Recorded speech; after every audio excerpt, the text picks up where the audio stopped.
আচ্ছা, আর একটা আমার একটু ঠান্ডা লাগছে আজকে হঠাৎ করে, আমি আসলে লাইট জ্যাকেট পরে এসেছি, যার জন্যে আজকে হাঁটতে হাঁটতে আমাকে আবার কথা বলতে হবে। তো আর একটা ইন্টারেস্টিং জিনিস নিয়ে বলছিলাম, সেটা হচ্ছে quantum computation. Actually quantum computation ব্যাপারটা হচ্ছে এরকম, এগেন আগে যেটা বললাম, আসলে আমরা যখন এই কম্পিউটেশন বা কম্পিউটার শুরু হয়েছে পুরোটাই সেই 1-0 লজিকের ওপর বেস করে, যে আইদার 1 অথবা 0। এটার সমস্যাটা কি, এটাতে প্রচুর আমার হার্ডওয়্যার বিট লাগে, 1-0 বিট, সেগুলোকে ফ্লিপ ফ্লপ করানো, এবং আমি যখন সেগুলো দিয়ে একটা গুণ ভাগ যোগ বিয়োগ করি, অনেকগুলো 1-0কে ফ্লিপ ফ্লপ করাতে হয়। তো আমরা ক্রমশ ছোটো ছোটো প্রসেসর বানাতে বানাতেও যেটা দেখা যাচ্ছে, যেটা দিয়ে হবে না, প্রচুর এনার্জি যাচ্ছে। প্রসেসরটাকে তো আমি ছোটো থেকে আরও ছোটো করে ফেলতে পারি, কোনো অসুবিধা নেই।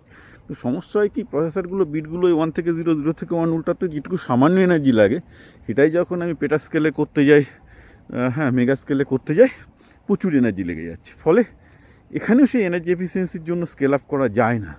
তার একটা অল্টারনেটিভ হচ্ছে বেসিক্যালি কোয়ান্টাম কম্পিউটেশন।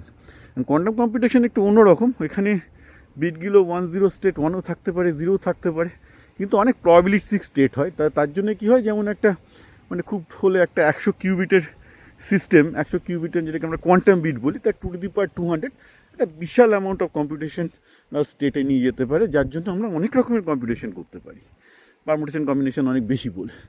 তো যার জন্যে কোয়ান্টাম কম্পিউটার সিমুলেশনের অনেক কাজ করতে পারে, আরও অনেক কিছু কাজ করতে পারে, কোয়ান্টাম ক্রিপ্টোগ্রাফি থেকে শুরু করে অনেক কিছু, যেগুলো কিন্তু ট্র্যাডিশনাল ক্লাসিক্যাল কম্পিউটার পারে না। এই ফিল্ডটা বহুদিন ধরেই চলছে, লাস্ট 20 বছর ধরেই চলছে, এখন আস্তে আস্তে উঠছে, কারণ মিলিটারি থেকে শুরু করে সব জায়গায় এর ব্যাপক দরকার। তো যারা ইন্টারেস্টেড, ডেফিনেটলি আমার সাথে সৌগত বসুর একটা পডকাস্ট আছে, সৌগত কোয়ান্টাম কম্পিউটেশনের একজন বিখ্যাত প্রফেসর, ওর পডকাস্টটা অবশ্য আগের বছর নিয়েছিলাম, ওটা শুনে নেবেন, যে কোয়ান্টাম কম্পিউটেশনের চাকরি কী কী করতে হবে, হ্যান ত্যান, এটা আমার ইউটিউব চ্যানেলেই আছে।